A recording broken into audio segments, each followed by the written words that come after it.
10 past life astrology secrets today, away from the present or future predictions. We are with the past life astrology today. Let me know down in the comments what do you think of this. Number one indication of past life astrology is, well, that's your overall chart. Yes, whatever you have done in your previous lifetimes, that is indicated by your overall chart, the final energy, the final existence that you are living by, all the planets, majority of your planets, and the kind of dashas that you will be encountering in this lifetime or that you have already encountered.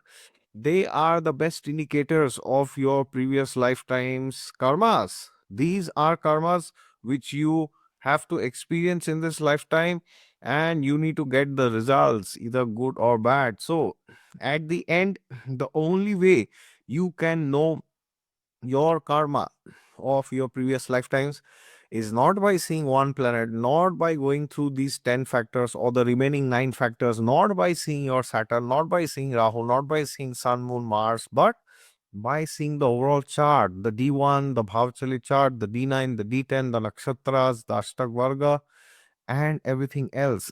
So, when you finally see everything together, you will exactly know what is going on in the chart, and that is what you will experience finally. All right.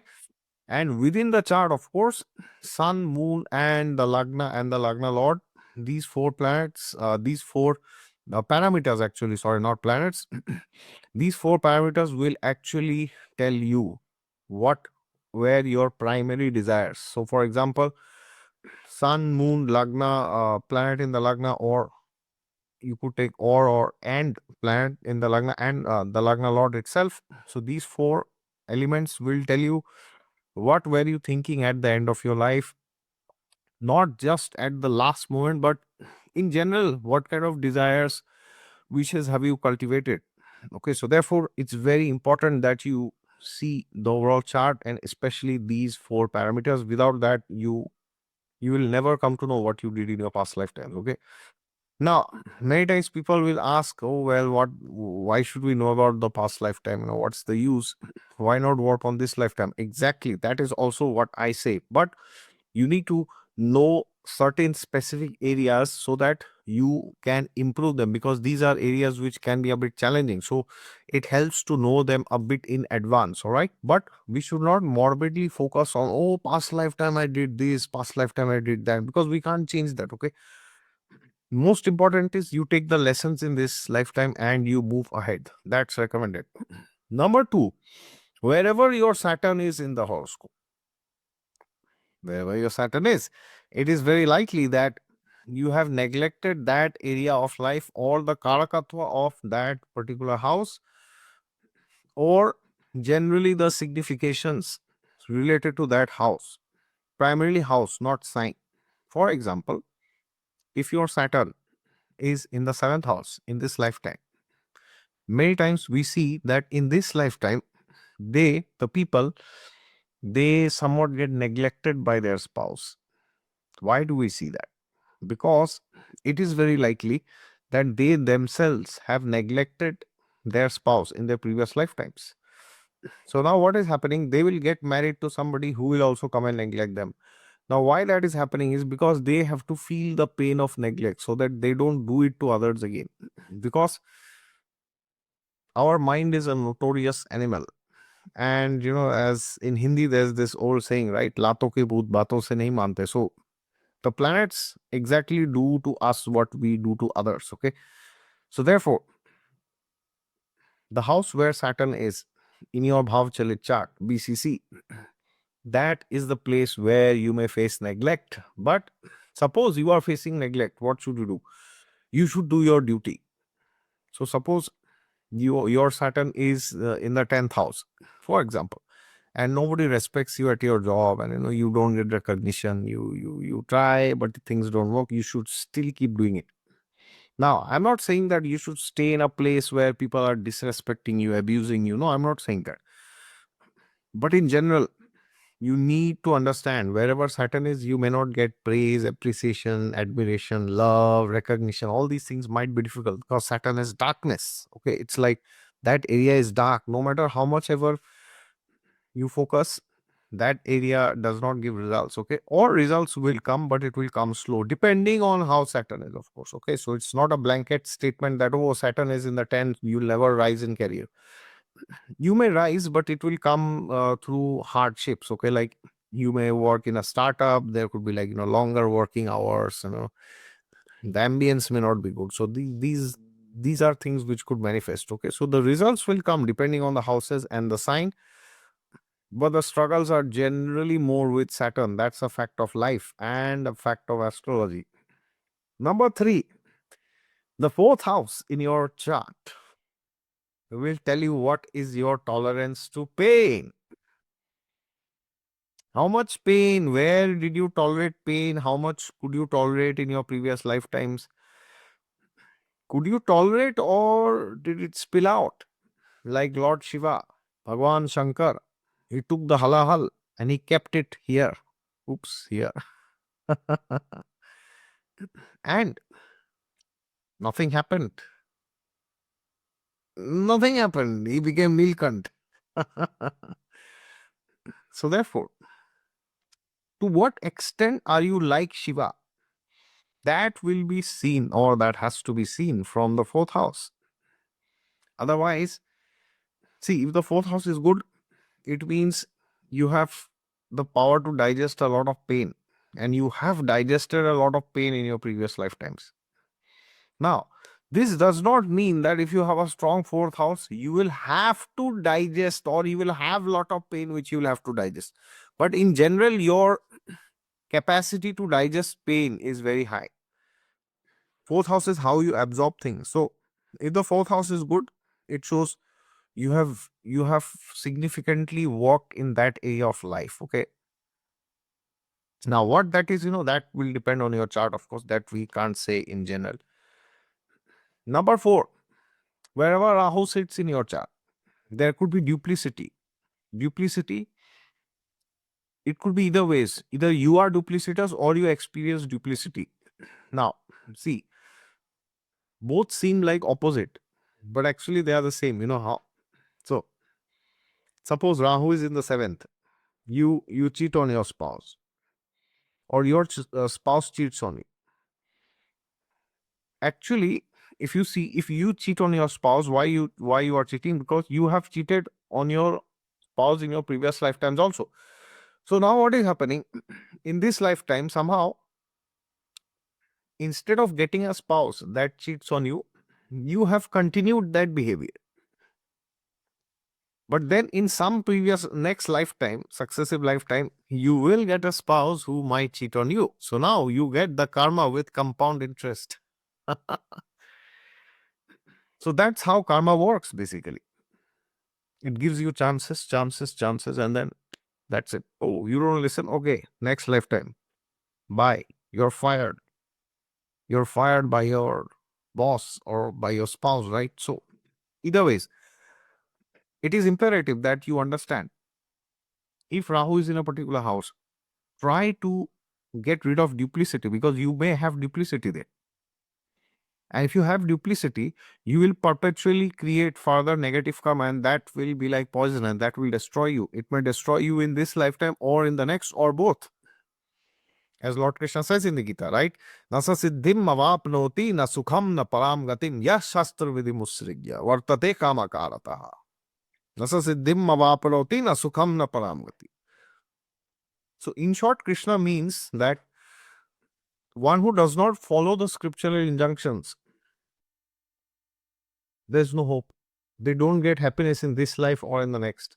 So therefore, wherever Rahu is, do not break the codes of scriptures for that house. Well, that should be for every house, not only for Rahu, but in the house, in regards to the house where Rahu is, you will be tempted the most, because you have had a tendency to give in. Okay, it's like, there is a weakness. Oh, I give in to this. Oh, this, that, Oh, yeah, what to do? It's No, imagine a man has Rahu in the 5th, 8th, 7th, or 12th.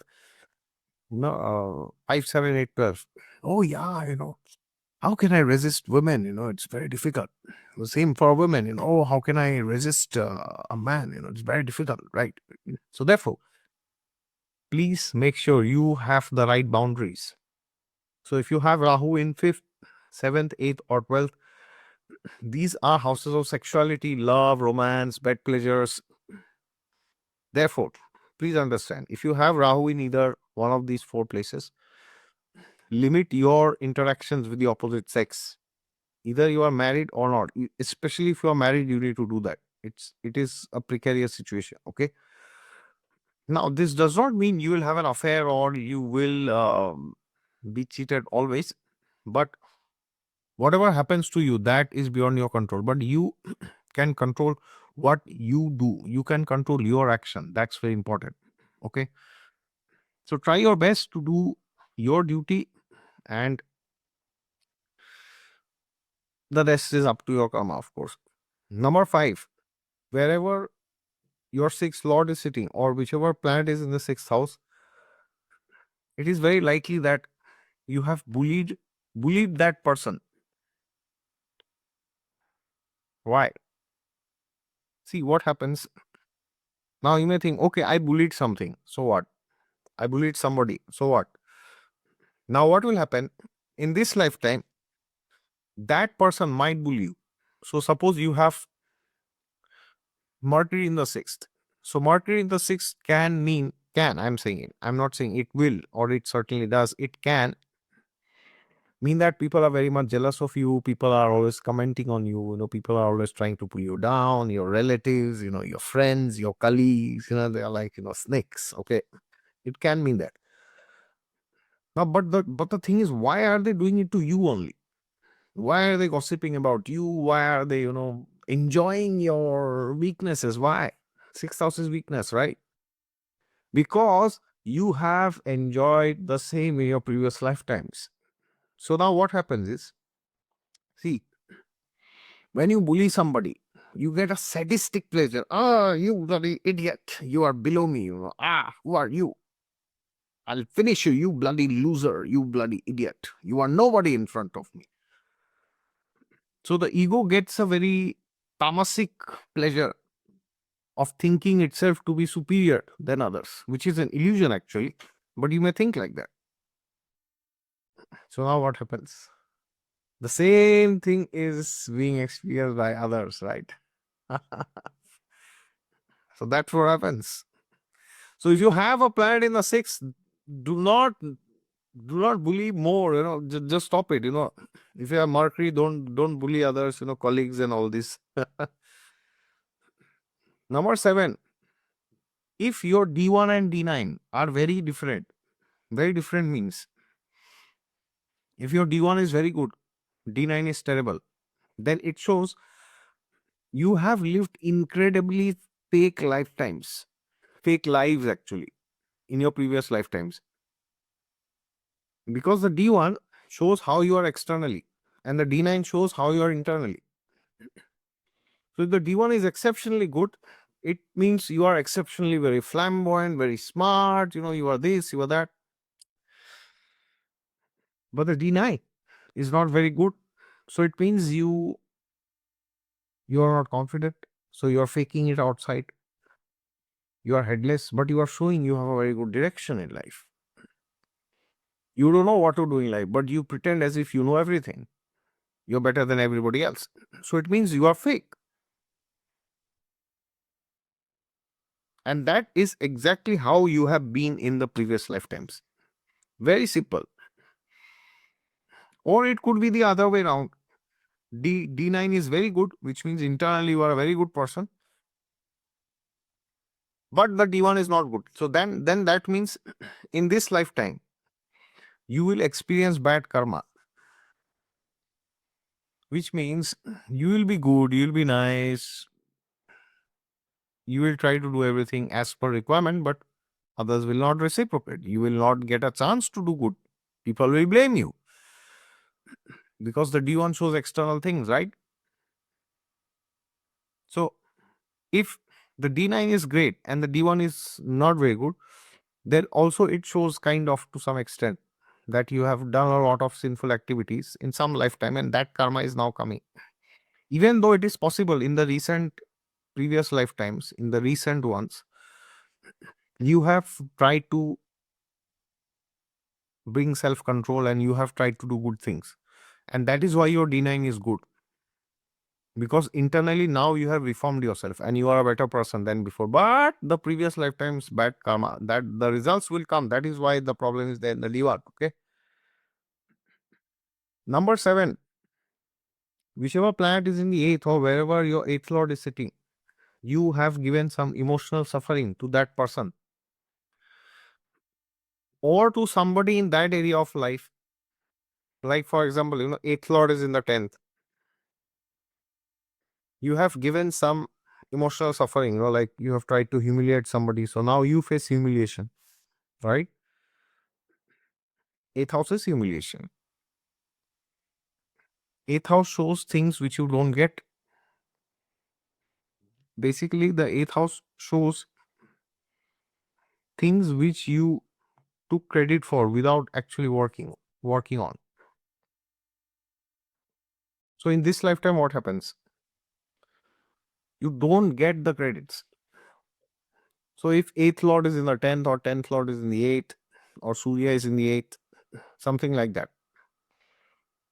then it shows, you have somebody else was doing the work and you took the credits. So now you have taken your credits in advance. So what happens in this life? You don't get them. Nothing stays with you. That is exactly what happens. Okay. So now if you have this, then what to do? Continue doing good. That's the only thing you can do for any placement or whatever.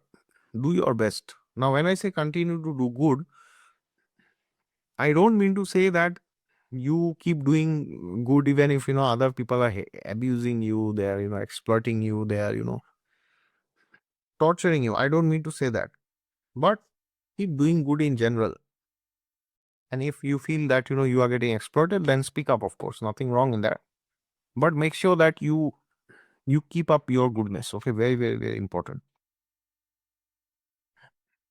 Number 8, wherever Ketu is or whichever planet is with Ketu, there is some level of misinformation that you might have spread. You might have created some confusion or you might have done something completely inappropriate with that person. Because why? The planet which is conjunct Ketu or the house where Ketu sits, that is the house of confusion. So Ketu in the 7th, you are confused about your marriage. Why are you confused? Why have you got such a partner who is not right, who is not good, or who has left you confused? Like, you will always see Ketu in the 7th or 2nd, or sometimes 5th also, or 9th also, but primarily 2nd, 5th, and 7th, these 3 houses. You are in a relationship and that does not convert to marriage. Yeah, that's how it works. Why? Why does that not convert? Because you you have done something.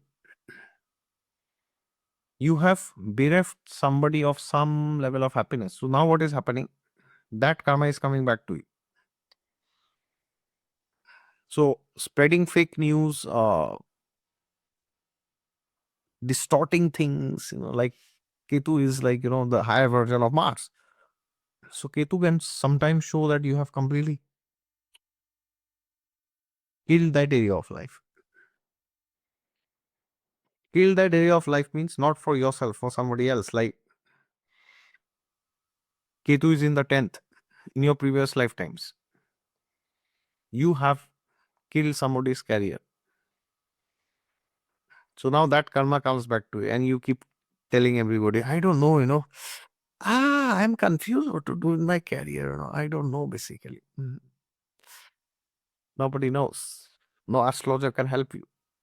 No guide can help you. No mentor can help you. No family member can help you. Why? because you screwed it up. So now then again, what's the remedy? Well, keep looking and keep searching till the time that karma is not over, and then gradually you will find. Okay. Number 12, wherever your 12th lord is, or whichever planet is in the 12th house, it shows there is some irresponsible behavior from your side. For example, see, what is the 12th house? 12th house is death actually. It's like final leaving the world. 8th house is primarily death like situation. But 12th house is the literal exit. So when a planet is in the 12th, it means you have dejected, you have discarded that planet's traits, the good ones especially, and you have adopted the bad traits to such a terrible extent that it is as good as that planet is dead, or as bad as. Like for example, Venus in 12, they say, oh, it's great for romantic love affairs, marriage and all this. I don't know about marriages, but they say, oh, it's great for love affairs. So what is happening? You are creating ugra karma. You are having sex with one person, then after 6 months another, then you are another. So you're becoming like dogs, you're becoming like pigs, you're becoming like animals basically. And that is creating, illicit sex is going on. You are sleeping around. You are sleeping around like dogs and pigs. Every 2-3 months you are finding some, or every 2-3 years. And oh, I got bored. He or she is not charming any. So now I want somebody new. So what you are doing? You are discarding all the good traits of Venus, which is staying with one person for the rest of your life. That is something you have discarded. Now you are picking up all the nonsense. So in this lifetime, what will happen? You will indulge in that again. And along with that, you will get divorced. Then you will lose money in alimony. 12th house, losses, right? Hospitalization. Spouse is gone. You are gone. uh, He's gone. She's gone. Children problem. All problems. Why? Because you have indulged. All right. So what's the remedy? Don't do it. That's the only remedy. And most importantly, number 10, wherever Mars is, whichever planet is conjunct Mars,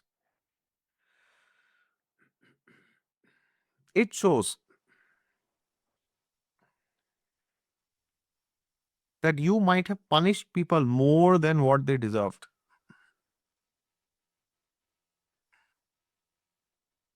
Yes, because Mars is the soldier inside you. So a soldier can do one of the two things. The soldier can protect, or the soldier can, because the soldier has power, right? Wherever there is Mars, you have power. Power means not like government power or political power necessarily. That could also be. But power in general to do something, some influence, some strength, directly or indirectly, it's there. Okay, so in case you have Mars, like they say, Mars in second, fourth, first, second, fourth, seventh, eighth, 12th. This is Manglik Yoga. So what is Manglik Yoga? Manglik Yoga means there's yoga of violence in marriage. So if you are Manglik, will you do violence, or you will get violence? Will you violate others, or you will be violated? Well, it could be either ways. But the same principle applies. If Mars is badly placed and you try to violate others, then you are continuing the karma from your previous lifetime. You are continuing those inclinations. And what happens? Further Ugra karma is created. Dangerous karma. Very, very, very dangerous. And if Mars is badly placed, sometimes you may also get bullied. Others may also come and do wrong things with you. Why? Because now in this lifetime, you are getting that same karma back which you did. Of course, nonetheless, this is not an excuse to tell a victim, oh, this happened, you did something in your previous life. No, that's not the objective. But if somebody does something wrong to you, then you need to understand it cannot happen without me having done the same thing or something similar, at least in proportion to that person or to somebody else. And now that is going on. So therefore, don't do it. That's the remedy. So the only remedy for all these placements, good or bad, if things are good, do more of it. If things are bad, don't do it. Stop it. Of course, easier said than done, but try your best. Life is all about trying, right? If you don't try, then that's it. That's the end of life. Even if you're living, it does not make a difference. Okay. So that is it from my side. These are 10 parameters by which you can judge your previous lifetimes, your behavior in the past, and if things are not good, don't repeat them. And if things are good, continue and do more of them. All right. Thank you so much. I hope you like this. And if you enjoyed this video, don't forget to hit the thumbs up and subscribe to Exotic Astrology and hit the notification bell. And for personalized horoscope readings, you can go to my website down in the description section. God is there with you all the time. Just look to him and you'll find him. Jai Siya Ram.